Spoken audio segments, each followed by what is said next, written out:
여러분은 오늘의 강좌를 통해 더 이상 블로그 글쓰기가 두렵지 않게 될 것입니다. 블로그 왕초보가 포스팅 글쓰기 할 때 지켜야 하는 7가지 법칙 바로 시작하도록 하겠습니다. 안녕하세요. 투잡 전문가 투잡나위입니다. 블로그 왕초보들은 글쓰기를 시작할 때 굉장히 막막할 때가 있습니다. 글을 쓰다가 포기를 하게 되는 경우도 굉장히 많죠. 저도 처음에 어떤 글을 써야 하는 것인지 굉장히 막막했습니다. 그래서 연구를 했고 오늘 준비를 해봤죠. 블로그 왕초보자라도 포스팅 글쓰기 할 때 꼭 지키면 성공하는 7가지 법칙을 알려드릴 겁니다. 오늘 강좌를 통해 블로그 초보라도 글 쓰는 방법에 대해 여러분 깨닫게 될 것입니다. 첫 번째는 정보성 글을 적어야 한다는 것입니다. 왜 하필이면 정보성 글을 적어야 하는 걸까요? 그 이유는 사람들도 네이버도 정보성 글을 좋아하기 때문입니다. 일단 블로그를 막 시작하신 여러분은 일단 셀럽이 아닙니다. 연예인도 아니죠.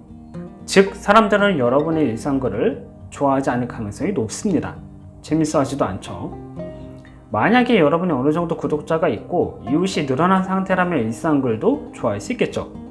하지만 여러분은 그렇지 않은 상황입니다. 대부분 그러니 좋아하지 않을 거예요.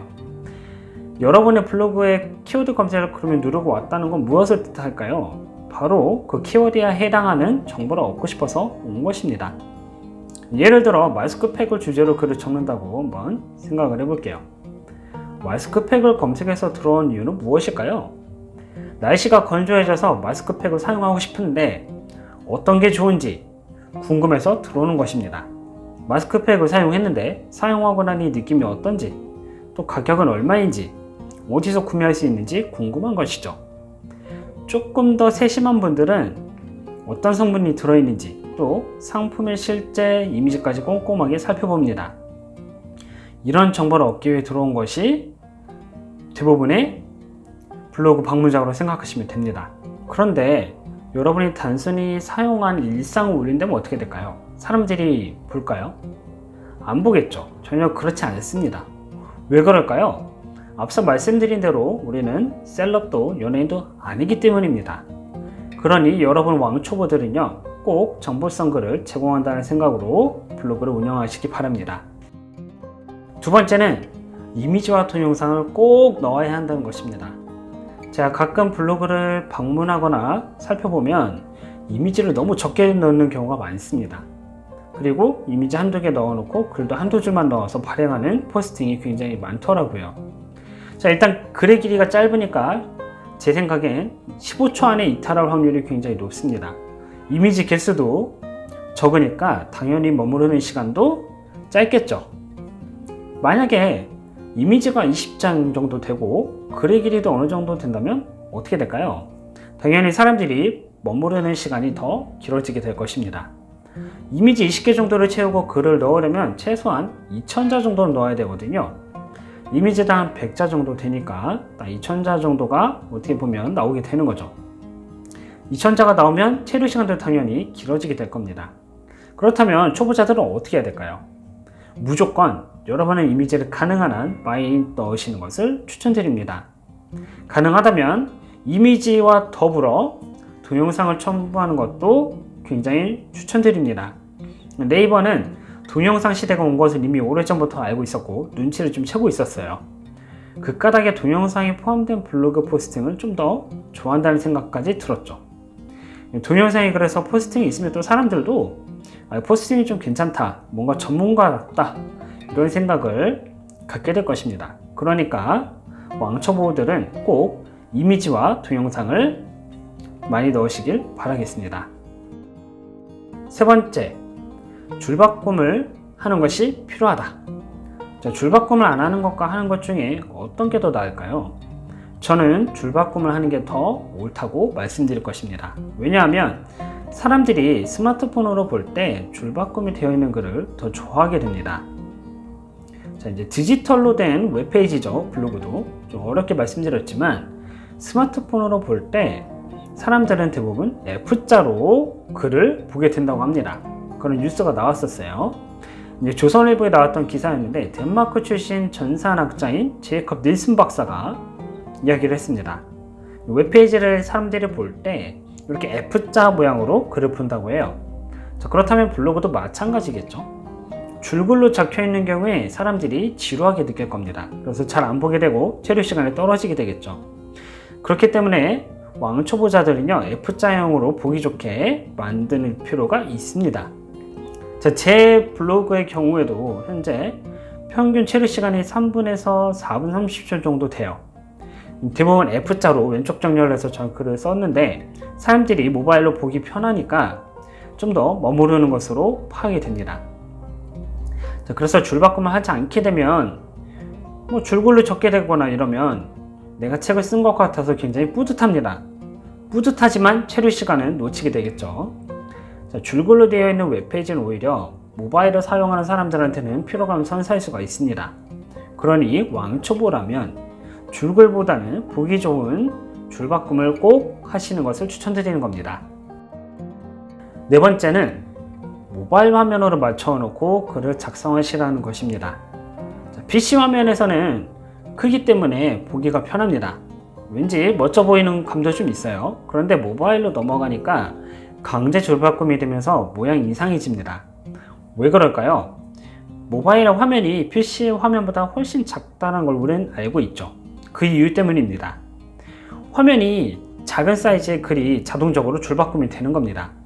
그렇게 되면 보기가 불편해집니다. 예를 들어서 안녕하세요 한 줄에 보는 것이 아니라 안녕하세요 처럼 나눠서 보게 되면 어떨까요? 보는 사람 입장에서 굉장히 불편할 겁니다. 제가 드리는 팁은 크롬 웰 브라우저 오른쪽 하단에 보시면 화면을 바꾸는 아이콘이 있습니다. 그래서 왕초보분들은요, 그 아이콘을 클릭해서 모바일에 맞는 화면을 설정해 놓고 글을 작성하는 것을 추천드립니다. PC 화면으로 글을 쓰는 건 편하지만 어찌됐건 우리는 모바일 이용자들에게 더 많이 노출이 되어야 되기 때문에 모바일에 맞는 화면을 설정해 놓고 글을 쓰시기 바랍니다. 다섯 번째, 인용글을 꼭 사용하시라는 것입니다. 왕초보들의 또 다른 실수, 바로 인용글을 잘 사용하지 않는다는 것입니다. 그렇다면 이렇게 물어보겠죠. 인용글을 꼭 사용해야 하나요? 제 대답은 사용해야 한다고 말씀드리고 싶습니다. 그 까닭은 인용글 디자인이 생각보다 보기에 좋기 때문이에요. 블로그에 왔는데 소제목은 인용글을 정리하게 되면 깔끔해 보이고 전문성이 돋보이는 블로그처럼 보이게 됩니다. 저도 왕초보 시절에는 잘 사용하지 않았습니다. 그런데 블로그 좀 운영한다는 사람들 포스팅을 살펴보니까 인용글을 사용해서 보기 편하게 잘 만들어 놨더라고요. 보면서 블로그가 참 아름답다, 멋지다는 생각이 들었습니다. 그래서 저도 블로그 포스팅에 인용글을 사용해서 소제목을 정리를 했죠. 그랬더니 좀 더 보기 편하고 좋더라고요. 그러니까 왕초보 여러분들도 꼭 사용하셔서 깔끔한 포스팅 적어보시기를 강력하게 추천드리겠습니다. 여섯 번째는 색상은 딱 3가지 정도가 좋다는 것입니다. 색상이 여러 가지인 경우 없어 보이는 경우가 생기게 됩니다.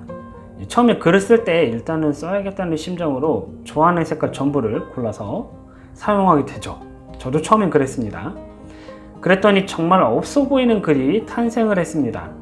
빨강, 노랑, 초록, 파랑 여러 가지를 사용하니 트렌디한 색상이 담긴 글이 아니게 되었습니다. 10년 전에나 썼을 법한 글을 쓰게 됐죠. 자, 보기에도 좋은 떡이 먹기에도 좋다는 말처럼 블로그도 3가지 정도의 색상으로 만든 포스팅이 보기에도 좋은 글이라고 할 수 있겠습니다. 그래서 한 가지 팁을 드리자면 검은 글씨에는 노란 바탕이 좋습니다. 혹은 그 반대도 괜찮다고 볼 수 있어요. 자, 여러 가지 색상을 선택하고 싶은 생각이 드실 수 있습니다. 하지만 절대 참으시길 바랍니다. 그리고 이미지에 들어가는 색상과 글의 색상은 상관없으니까 걱정하지 않으셔도 될 겁니다. 마지막 7번째, 맛집은 지도를, 영화와 책은 영화책을 선택해라. 자, 블로그 포스팅 하실 때 보면 상단에 지도를 삽입하거나 블로그 메뉴에 보면 오른쪽 부근에 책에 대한 내용을 가져오거나 영화에 대한 내용을 가져오는 부분이 있습니다. 그 탭을 활용하시는 걸 추천드려요. 자, 맛집의 경우 정보를 찾으러 들어온 경우가 대부분이라고 말씀드렸죠. 맛집을 방문하고 싶은데 어디 있는지 궁금하지 않을까요? 그렇다면 블로거가 해야 될 일은 그 맛집이 어디에 있는지 소개해주는 것도 필요하다는 것입니다. 위치까지 친절하게 알려주게 되면 이 블로그 참 괜찮다라는 인식을 여러분이 심어줄 수가 있죠. 이렇게 가볍게 활용하시는 것을 저는 굉장히 추천드립니다. 그리고 영화나 이제 책 같은 경우도 마찬가지인데 그 영화에 대한 내용이 간략하게 있는 것, 없는 것 차이가 있다는 것 기억하셨으면 좋겠습니다. 정보를 날 좀 더 제공하고 있다.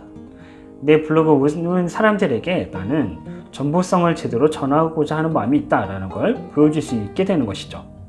그러니까 꼭 블로그 메뉴에 있는 걸 활용하셔서 왕초보 분들도 전문가로 포지셔닝 하시길 바랍니다. 오늘은 블로그 왕초보가 포스팅 글쓰기 할 때 꼭 지켜야 하는 7가지 법칙에 대해서 말씀을 드렸습니다. 그래서 블로그 글 쓸 때 무엇을 생각하며 써야 되는지 방법을 알게 되신 거죠. 만약에 여러분이 왕초보고 블로그에 글을 쓰게 된다면 더 이상 걱정하지 않고 글을 쓰실 수 있게 될 겁니다.